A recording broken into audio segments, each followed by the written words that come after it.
caminhos levam para Deus. Todas as religiões, todo mundo detém um tipo de verdade, toda verdade leva a algum tipo de felicidade, e todas as religiões levam a Deus. Esse é o pensamento que a nossa cultura tem. Então eu queria hoje ler com vocês um texto bastante importante que tem a ver com aquilo que a gente vai refletir, que está lá no Evangelho de João, capítulo 14, versículos 1 a 6. Nós vamos ler esse trecho, mas eu queria me concentrar hoje basicamente no versículo 6, que traz o tema, né, de Jesus ser o único caminho. Mas vamos ler juntos, João capítulo 14, versículos 1 a 6, que diz assim: Não deixem que seu coração fique aflito. Creiam em Deus, creiam também em mim. Na casa de meu pai há muitas moradas. Se não fosse assim, eu lhes teria dito: Vou preparar lugar para vocês, e quando tudo estiver pronto, virei buscá-los para que estejam sempre comigo onde eu estiver. Vocês conhecem o caminho para onde vou. Não sabemos para onde o Senhor vai, disse Tomé. Como podemos conhecer o caminho? Jesus disse: Eu sou o caminho, a verdade e a vida. Ninguém pode vir ao Pai senão por mim. Esta é a palavra do Senhor.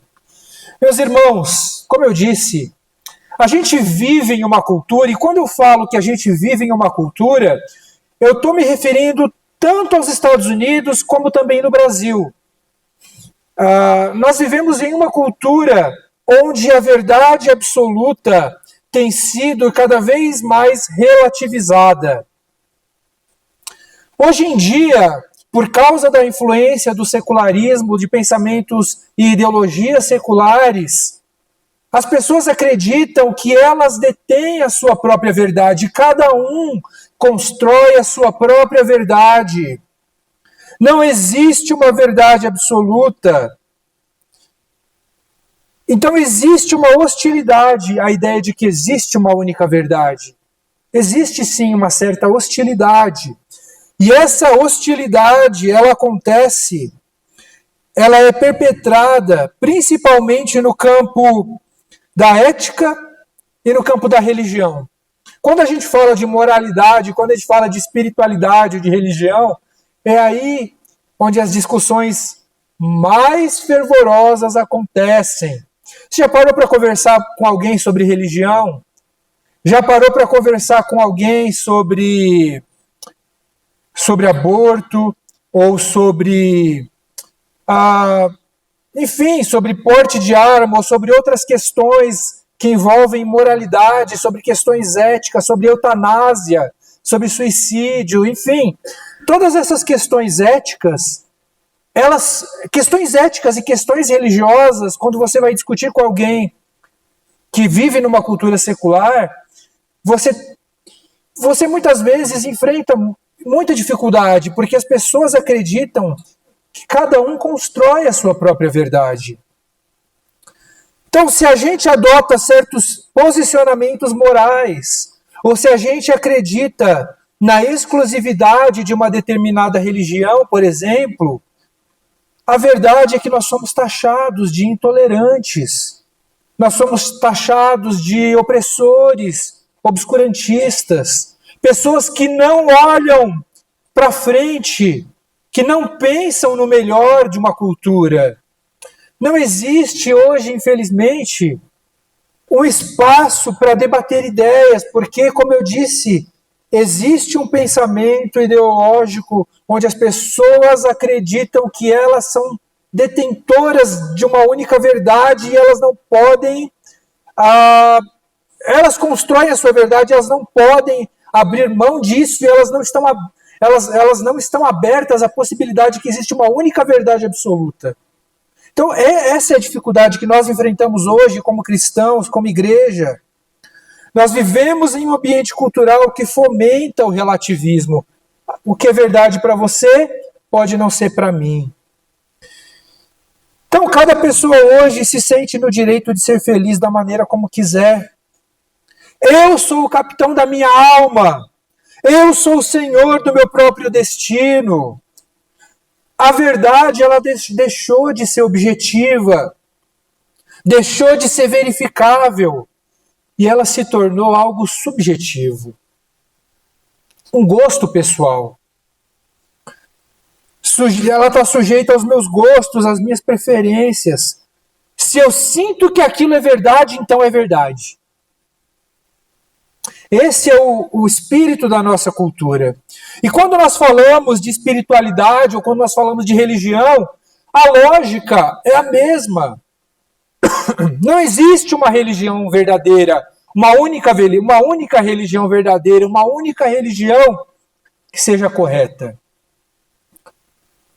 Todos os caminhos levam a Deus, é isso que muita gente acredita. O critério para a gente avaliar a validade de uma determinada religião, de uma determinada espiritualidade, é meramente o critério interno de satisfação pessoal. É isso que as pessoas acreditam. Por que a gente deveria acreditar que Jesus é exclusivo? Por que a gente deveria acreditar que Jesus é o único caminho para Deus? Existem tantas religiões no mundo, meus irmãos. Existem muitas religiões, eu não sei nem dizer o número, mas existem muitas. Por que só Jesus é o caminho para Deus? Por que Jesus é exclusivo? Por que a gente deveria acreditar que o cristianismo é verdadeiro e que todas as outras religiões são falsas? Será que Jesus, ele não é simplesmente mais um Deus entre os milhares de outros deuses que existem? Essa é a pergunta, esse é o problema sobre o qual a gente vai refletir nessa noite. Hoje a gente vai refletir por que a gente acredita que Jesus é especial e por que Jesus é o nosso bem mais precioso nessa terra e na terra vindoura. 2 pontos, meus irmãos. Jesus é especial e ele é o único caminho para Deus por 2 motivos que a gente vai ver hoje, tá? Primeira coisa, Jesus é especial por quê? Primeiro, nós precisamos de sentido. E segundo, nós precisamos de redenção. E nós temos essas 2 coisas em Jesus. Sentido e redenção. É sobre esses 2 temas sobre esses 2 pontos que a gente vai refletir essa noite. Deixa eu só abrir essa água aqui que eu tô com a garganta um pouquinho ruim.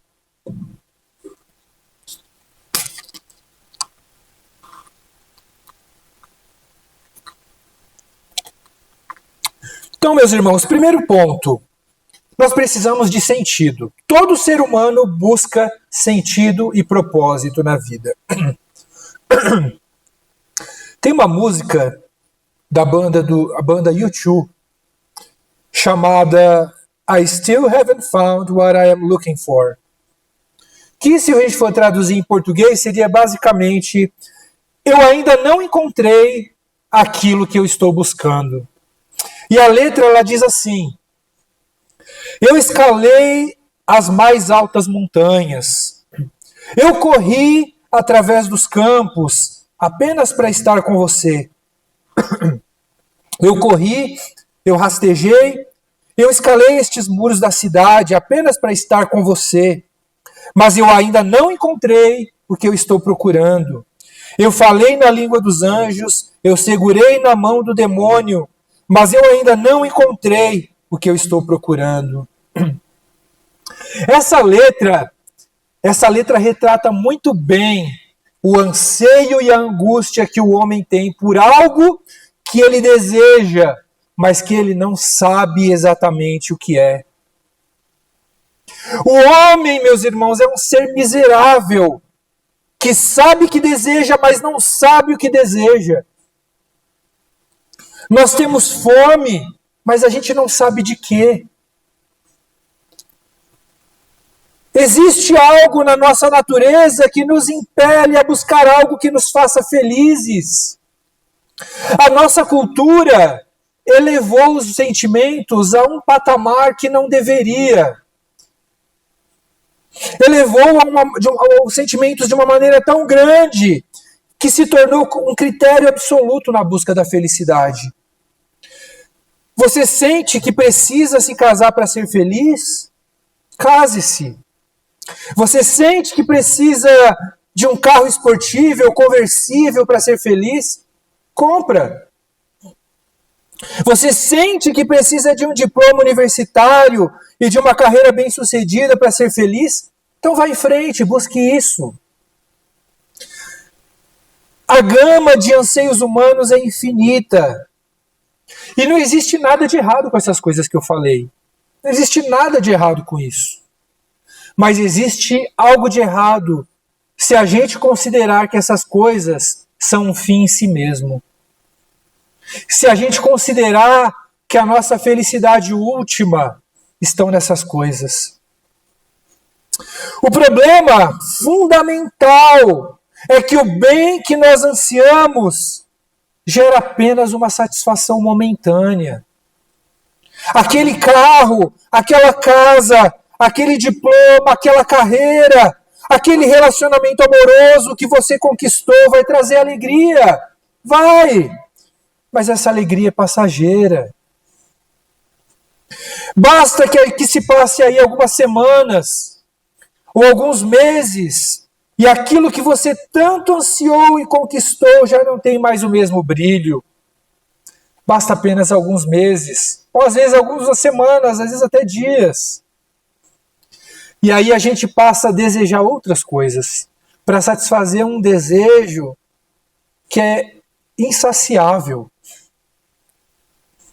A gente passa a desejar outras coisas e fazer planos para conquistar essas outras coisas.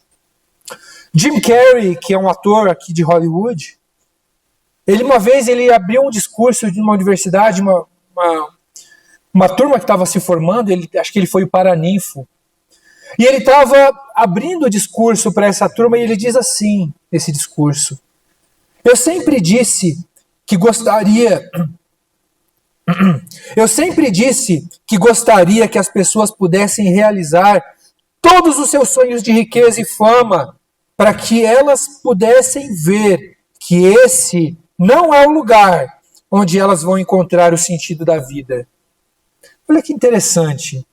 A gente está falando aqui de um homem muito bem-sucedido, rico, com toda a fama e glória que alguém poderia ter. E ele está dizendo que não é aqui que você vai encontrar a felicidade. Nós somos insaciáveis. Nunca estamos plenamente satisfeitos porque não sabemos o que nos satisfaz plenamente. Somos seres finitos que têm anseios infinitos. Como que a gente lida com esses anseios então? O que a gente faz com esses desejos?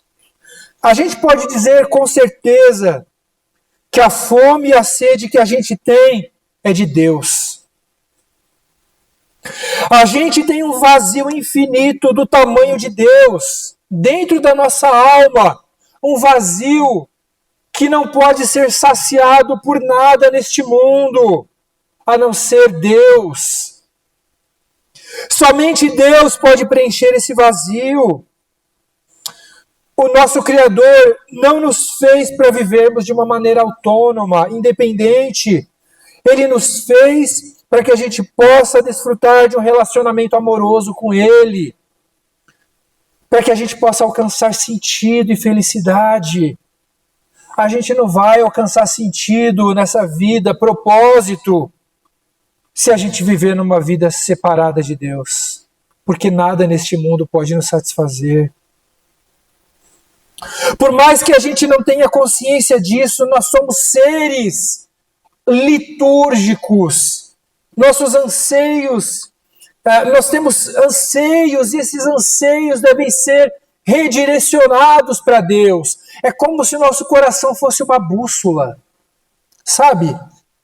Uma bússola, se ela não é usada da maneira correta, ela aponta para o caminho errado. Ela vai te direcionar para o caminho errado. Você já assistiu Piratas do Caribe? Lembra da bússola do Jack Sparrow? Sempre está apontando para o lugar errado, né? É mais ou menos isso. O nosso coração é uma bússola que está em busca de algo.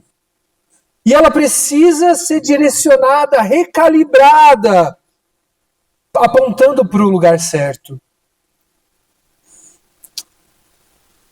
Nós precisamos, então, pedir a Deus que direcione os nossos corações para Ele. Se a bússola do nosso coração estiver apontando para o lugar errado, nós não vamos ter felicidade nessa vida, nós não vamos ser satisfeitos. E é muito fácil a gente se perder, até como cristãos. Muito embora nós sejamos cristãos, sejamos seguidores de Jesus, muitas vezes a gente se perde no caminho. Quando um navio bate aí num iceberg, às vezes não é porque ele mudou o leme de uma maneira drástica e o caminho mudou de uma maneira assim que ninguém esperava. Não. Às vezes o acidente acontece no caminho do navio porque o leme foi movimentado apenas alguns graus. E bastam apenas alguns graus para que esse navio fuja do caminho. Quando vai ver, já está numa rota completamente diferente. Assim é a nossa vida. A gente precisa recalibrar os nossos corações diariamente. Pensar se nós realmente estamos seguindo a Jesus com fidelidade. Se esse mundo não está nos distraindo. Só Jesus é capaz de nos satisfazer plenamente. O Evangelho de João também nos conta que Jesus, uma vez, ele encontrou uma mulher próxima a um poço. A gente conhece a história da mulher samaritana, né? Ela estava sentada no poço e pediu a Jesus, ou melhor, Jesus pediu para ela água, né? Essa mulher, ela já havia tido 5 maridos, 5 relacionamentos que não haviam dado certo. E Jesus sabia que essa mulher era infeliz. E aí Jesus diz para ela, em João capítulo 4, versículos 10, 13 e 14, diz assim: se conhecesses o dom de Deus, e quem é o que te diz, dá-me um pouco de água, tu lhe pedirias, e ele te daria água viva. Quem beber desta água do poço, voltará a ter sede. Mas quem beber da água que eu lhe der, nunca mais terá sede. Pelo contrário, a água que eu lhe der se tornará nele uma fonte de água a jorrar para a vida eterna. Jesus é o único capaz de nos satisfazer plenamente, porque Ele é a água viva. Quem bebe da fonte que é Jesus Cristo, emana uma fonte de água que não para de jorrar, que se estende pela eternidade. Essa é a verdadeira vida que nós podemos encontrar. Os prazeres que nós desfrutamos, ou seja, a água que nós bebemos neste mundo, trazem felicidade passageira e nos faz ter sede novamente. Mas Jesus é singular, porque Ele é a fonte de água viva. É Ele quem nos satisfaz plenamente e nos dá vida eterna, porque Ele é Deus. Nossa fome e nossa sede são satisfeitas em Jesus.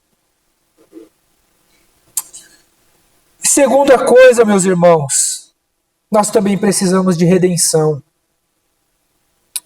Todo ser humano precisa de redenção.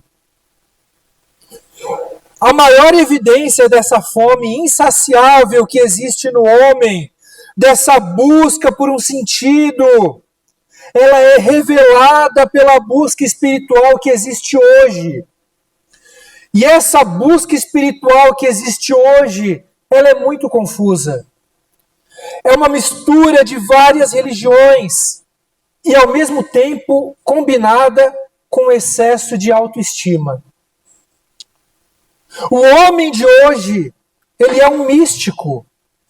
As pessoas buscam um tipo de espiritualidade, mas é um tipo de espiritualidade sobre a qual você não pode opinar. Cada um constrói a sua própria espiritualidade do jeito que quer, do jeito que faz a pessoa ser feliz. Então as pessoas gostam de um tipo de misticismo, digamos assim. Se nós olharmos principalmente para a cultura brasileira, a gente vê que as pessoas, elas combinam todas as religiões numa só. Por exemplo, ela pode ser um amante dos astros, cristais, dos búzios, dos orixás. Pode consultar diariamente a sorte do signo. Ela tem um filtro de sonhos pendurado no retrovisor do carro. Tem uma estátua do Buda que fica ao lado dos seus livros de autoajuda. E no Réveillon, ela vai dar aqueles pulinhos nas ondas. Não é? Esse é basicamente o tipo de espiritualidade que muitos brasileiros têm. Mas aqui nos Estados Unidos também não é muito diferente, porque está na moda buscar um tipo de espiritualidade oriental. As pessoas hoje importam a espiritualidade do mundo oriental, mas elas não compram todo o pacote também, elas só importam aquilo que é adaptável para a cultura americana.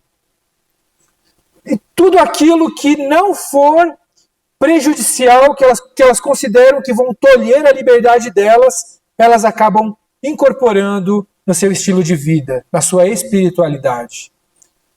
Como eu disse, isso se chama relativismo. As pessoas constroem a sua verdade, constroem a sua religião da maneira que elas querem.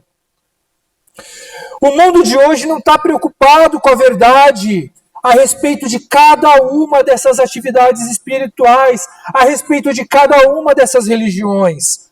Todas elas são verdadeiras ao mesmo tempo, e nós podemos simplesmente combiná-las ao nosso próprio gosto, como se fosse um tipo de buffet espiritual, que a gente só escolhe aquilo que a gente quer. O problema com isso, com esse tipo de sincretismo religioso, com esse tipo de mistura religiosa, é que as pessoas não consideram aquilo que é uma das coisas mais importantes que deveria ser considerado na busca de uma espiritualidade. Sabe o que é? O problema do pecado. A nossa época tratou de eliminar a palavra pecado do vocabulário espiritual. Quando muito, a palavra pecado é utilizada apenas para expressar um tipo de uma violação a uma regra de etiqueta. Ah, você não vai comer essa torta? Nossa, tá tão gostosa, que pecado! Sabe? A palavra pecado acabou sendo utilizada como uma forma de violação de etiqueta, uma regra de etiqueta. Porém, a ideia de pecado como ato de rebelião contra Deus, contra uma rebelião contra a sua lei, se perdeu. Pecado, nesse sentido, seria só uma ideia que foi inventada pela igreja, pelo cristianismo, para ser usada como ferramenta de opressão, para impedir as pessoas de fazer aquilo que elas querem. A ideia, então, de que existe um mal que habita a natureza humana foi rejeitada para dar lugar, sabe ao quê? A uma ideia excessivamente positiva do ser humano. O eu interior passou a ser visto como algo puro, iluminado. Ao invés de nós olharmos para dentro de nós, nos desesperarmos, buscarmos ajuda externa, nós fizemos o contrário. Ou seja, agora nós olhamos para dentro de nós e nós achamos que somos deuses. Nós nos divinizamos. Nós nos achamos pessoas iluminadas, buscando a divinização do eu, olhando para dentro de nós. É por isso que a espiritualidade da cultura está embriagada em autoestima.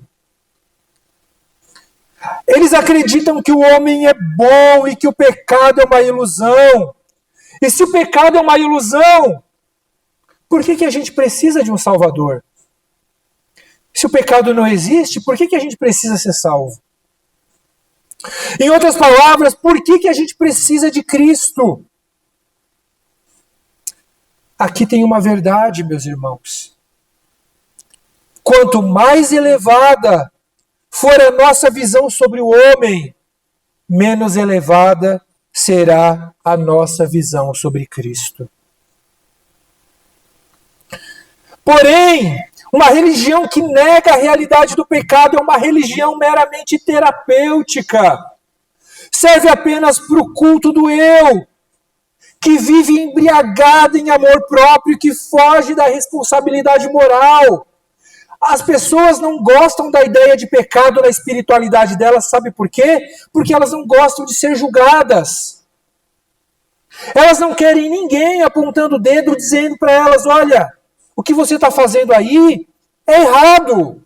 Existe um Deus todo-poderoso que habita fora desse universo, que não se agrada disso, e você precisa mudar a sua vida. É claro que as pessoas não querem isso. Por isso que elas constroem uma espiritualidade como elas querem. O pecado, porém, é um ato de reivindicação, de autonomia, de autossuficiência. Você sabe o que significa a palavra autonomia? Auto significa eu próprio, na verdade, né? Se autodirigir. Mas nomia vem do grego nomos, que significa lei. Quando a palavra autonomia, portanto, significa eu sou o criador das minhas próprias leis. Eu sou autônomo. Eu tenho as minhas leis. E nós não fomos feitos para ser autônomos ou autossuficientes. Nós fomos feitos para nos satisfazer em Deus. A gente sabe que quando a gente vive segundo os nossos próprios desejos, as coisas não dão certo. Quando nós vivemos segundo os nossos próprios desejos, nós nos tornamos menos humanos e não mais humanos. Porque a gente se afasta de Deus. Por isso, o pecado não é simplesmente um tipo de mal-estar psicológico que se resolve com uma terapia. É um ato de rebelião contra a santidade de Deus. É por isso que ele mancha a nossa alma, ele nos desumaniza.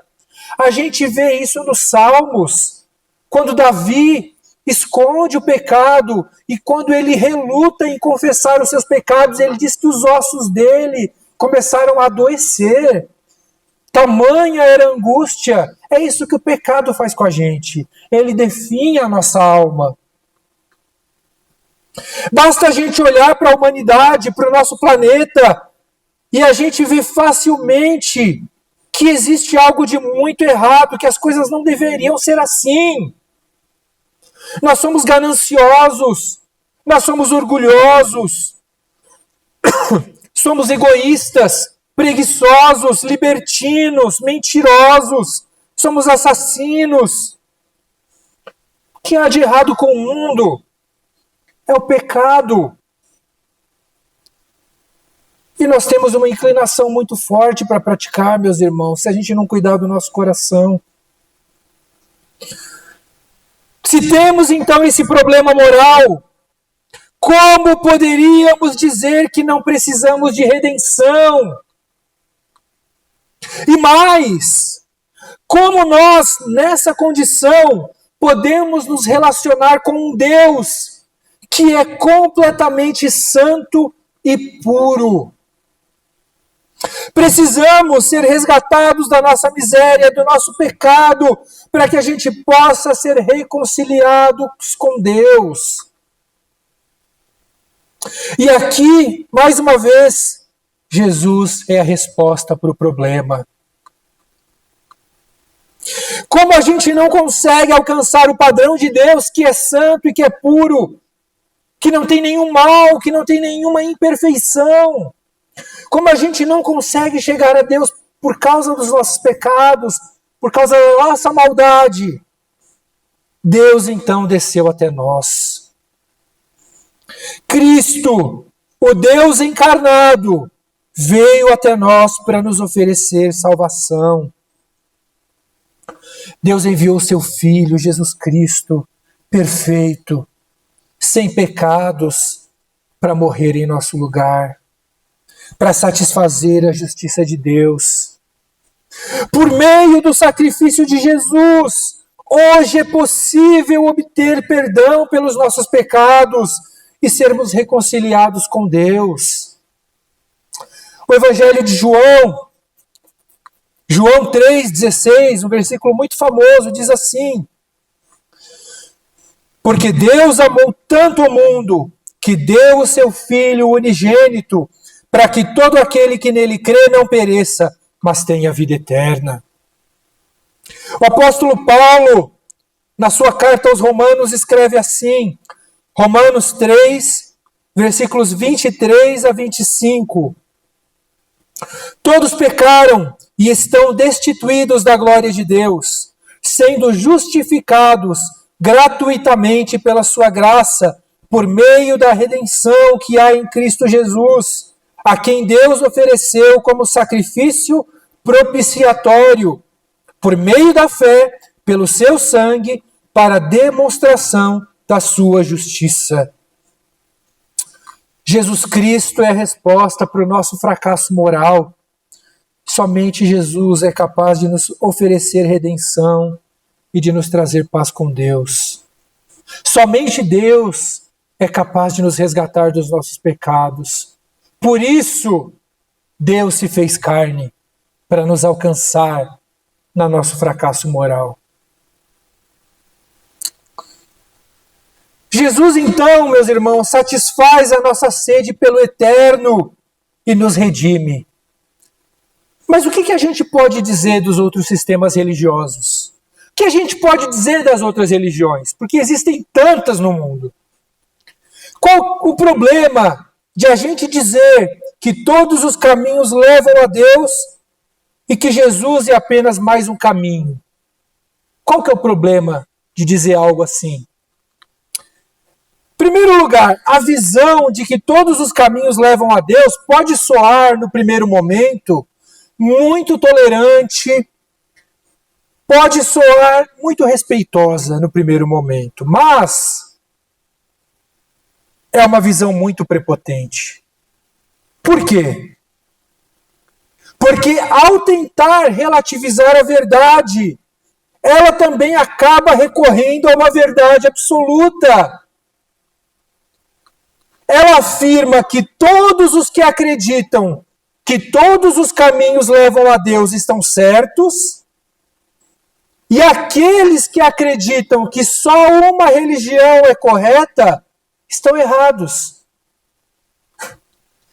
Então ela também não escapa de uma verdade absoluta. Porque aqueles que afirmam que todos os caminhos levam a Deus estão dizendo que só eles estão certos. E que a gente está errado. Então, é uma visão que acaba sendo prepotente também. Além disso, é simplesmente irracional afirmar que todas as religiões são verdadeiras, porque não são. Elas fazem declarações que são contraditórias. O cristianismo, por exemplo, afirma que Jesus morreu e ressuscitou. O judaísmo afirma que Jesus morreu e não ressuscitou. E o islamismo afirma que Jesus não morreu. É impossível conciliar essas três coisas. Elas são contraditórias. Essas coisas não podem ser verdades ao mesmo tempo. Só uma delas pode ser verdade. O cristianismo faz declarações exclusivas que se contradizem com as outras religiões. Como a gente já viu, Jesus diz: eu sou o caminho, a verdade e a vida. Ninguém chega ao Pai a não ser por mim. Essa é uma declaração exclusiva. Jesus está dizendo que não existem outros caminhos para se chegar a Deus. Somente Ele é o caminho. Somente Ele é a verdade. Somente Ele é a vida. O apóstolo João também escreve em João 3, versículos 17 e 18. Pois Deus enviou o seu Filho ao mundo, não para que julgasse o mundo, mas para que o mundo fosse salvo por meio dele. Quem nele crê não é condenado, mas quem não crê já está condenado, pois não crê no nome do Filho unigênito de Deus. O apóstolo Pedro também diz a mesma coisa. A gente leu na abertura do nosso culto, Atos capítulo 4. Ele diz assim: não há salvação em nenhum outro, pois debaixo do céu não há outro nome entre os homens pelo qual devemos ser salvos. E ele está falando de Jesus. O cristianismo afirma que não há salvação fora de Jesus, meus irmãos. Mas o que Jesus tem que é tão especial assim? A grande maioria das religiões compartilha de um sistema moral que é parecido um com o outro. Todas as religiões, por exemplo, afirmam a regra de ouro. Você tem que tratar o outro como você quer que você mesmo seja tratado. Certo? E não há nada de errado com isso, isso é uma verdade. A gente acredita nisso como cristãos. Porém, quando se trata da maneira de se achegar a Deus e obter salvação, nós podemos dizer com segurança que todas as religiões submetem o homem a um tipo de avaliação baseada em esforços morais. Só podemos chegar a Deus por meio de nossos méritos e conquistas humanas. E como que isso funciona? Imagine que você fosse entrar numa universidade aqui, a mais renomada dos Estados Unidos, por exemplo, Harvard. Imagine que você queira entrar em Harvard. E você, para entrar em Harvard, exige um preparo, obviamente. Você tem que se esforçar muito. Talvez você tenha que passar a vida inteira estudando. E fazendo exames, fazendo simulados, eu não sei. Você precisa se preparar. Precisa se preparar para entrar nessa faculdade. Agora imagine que você tem uma vida toda de preparação para chegar e entrar em Harvard e mesmo assim você não sabe que vai conseguir. Você precisa fazer um esforço hercúleo para ser aprovado e você nem tem tanta certeza se você vai ter sucesso. É basicamente isso que outras religiões acreditam. Você tem que se esforçar, fazer o máximo que puder para agradar a Deus, mas no final das contas, você não tem certeza se você vai realmente ser salvo. O cristianismo, porém, ele não se baseia em méritos humanos. Ele se baseia única e exclusivamente nos méritos do nosso Salvador Jesus Cristo. A nossa salvação se dá pela graça. Nossa aproximação de Deus se dá por meio de Jesus, porque Ele nos redimiu dos nossos pecados. Nós não precisamos fazer nada para sermos aceitos por Deus, porque nós já somos aceitos por causa daquilo que Cristo fez por nós. Deus nos declarou justos ao enviar seu único Filho para morrer por nossos pecados e ressuscitar ao terceiro dia. O próprio Deus se fez carne e viveu uma vida perfeita, sem pecado, se sacrificou em uma cruz para nos dar justiça e para que essa justiça de Deus fosse satisfeita. Por causa dos méritos de Cristo, fomos justificados e reconciliados com Deus. Nós merecíamos a morte e a condenação por causa da nossa rebelião com Deus, mas Deus, que é rico em misericórdia, pelo imenso amor com que nos amou, estando nós ainda mortos em nossos pecados, nos deu vida juntamente com Cristo. Pela graça somos salvos. Efésios 2, 4 e 5. E ainda em Efésios diz, e somos salvos por meio da fé, e isto não vem de nós mesmos, é dom de Deus, não vem de obras para que ninguém se orgulhe.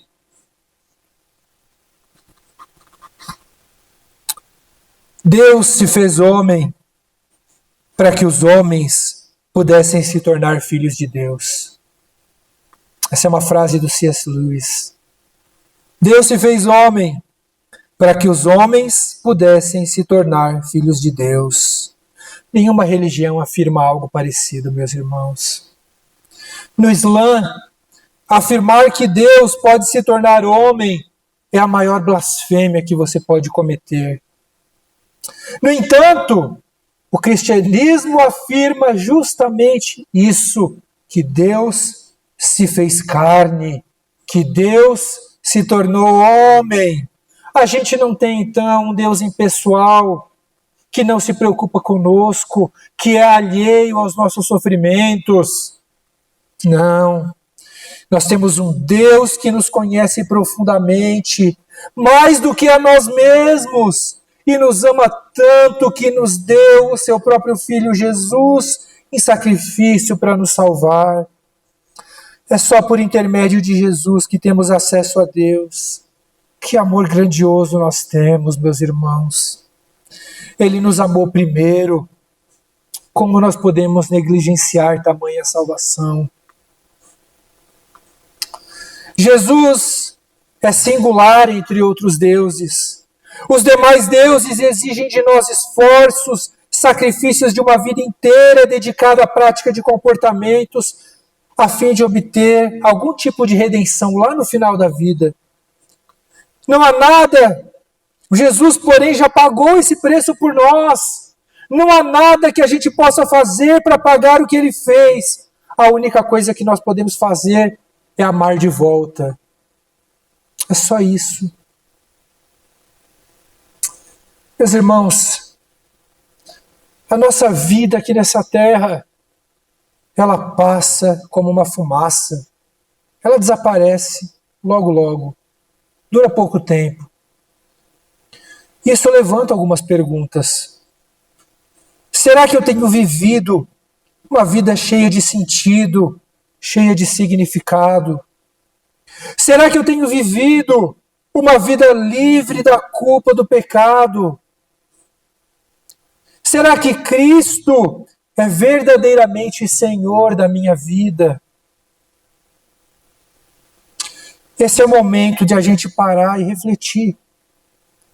Talvez o dinheiro, o trabalho, a saúde, o entretenimento, as preocupações gerais desta vida, talvez todas essas coisas estejam tirando a nossa atenção daquele que quer não só 1h30 da nossa vida nos domingos, mas que é a totalidade do nosso ser, todos os dias. Talvez seja o momento de a gente fechar os nossos olhos e pedir a Deus que recalibre os nossos corações, que Jesus esteja verdadeiramente no centro das nossas vidas. Se Jesus ainda não é o Senhor da sua vida, talvez seja o momento de considerar segui-lo. Você não vai encontrar satisfação plena e propósito pleno em outro lugar que não seja Jesus Cristo. Somente Ele é capaz de te dar paz. Somente Ele é capaz de te dar perdão. E Ele está de braços abertos. Ele está de braços abertos e Ele nos oferece uma nova vida. Uma vida repleta da paz com Deus. Essa é uma oferta que ninguém pode recusar. Vamos orar. Feche os seus olhos.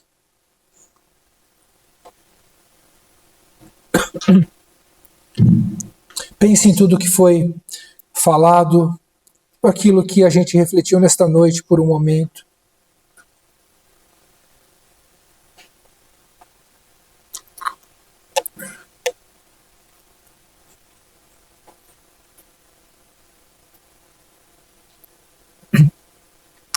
Ó Espírito Santo, sonda os nossos corações neste momento, ó Pai. Conhece os corações, ó Deus. O Senhor conhece cada coração aqui, Pai, a começar do meu. O Senhor sabe como somos pecadores, como falhamos em te obedecer, ó Deus. O Senhor sabe como facilmente nos distraímos com outras coisas deste mundo e nos desviamos muitas vezes do caminho que o Senhor nos apresentou em Jesus, ó Pai. Tem misericórdia de nós, ó Deus. Recalibra os nossos corações, ó Pai. Que nós possamos recalibrar a bússola do nosso coração para Jesus. Que a gente possa buscar, ó Pai, sentido, propósito para nossas almas somente em Jesus, ó Deus. Ajuda-nos a encontrar Jesus no nosso dia a dia, Pai. Na nossa casa, no nosso trabalho, na nossa faculdade, com os nossos amigos, onde quer que estejamos, ó Deus. Que Jesus verdadeiramente seja o centro das nossas vidas, porque não há outro lugar onde vamos encontrar paz, onde vamos ser verdadeiramente saciados, ó Pai. Como disse Santo Agostinho, nosso coração anda inquieto enquanto não repousar em Ti, Senhor. Somos como uma flecha voando, Senhor, pelo céu, que não ainda encontrou o seu alvo, ó Pai. Que a gente possa encontrar o nosso alvo em Ti, Senhor. Ó Deus, que se há pessoas aqui, Senhor, que precisam ter um novo encontro com o Senhor, que o Senhor se manifeste a eles de uma maneira visível, ó Pai. Que eles possam sentir a Tua presença, sentir o Teu amor de uma maneira que nunca experimentaram, ó Pai. Que possam reviver a experiência de Te encontrar, Senhor. E que, Senhor, que seja uma nova caminhada, seja um novo marco na vida de cada um, de quem precisa, Senhor. Uma nova história contigo, Senhor. Fala aos corações, ó Pai. Incomoda os corações, Senhor. E que saiamos daqui meditando naquilo que foi pregado, e que possamos não só aplicar nas nossas vidas, mas também pregar essa mensagem a outras pessoas que precisam ouvi-la. É o que eu te peço, ó Deus, no Teu nome santo. Amém.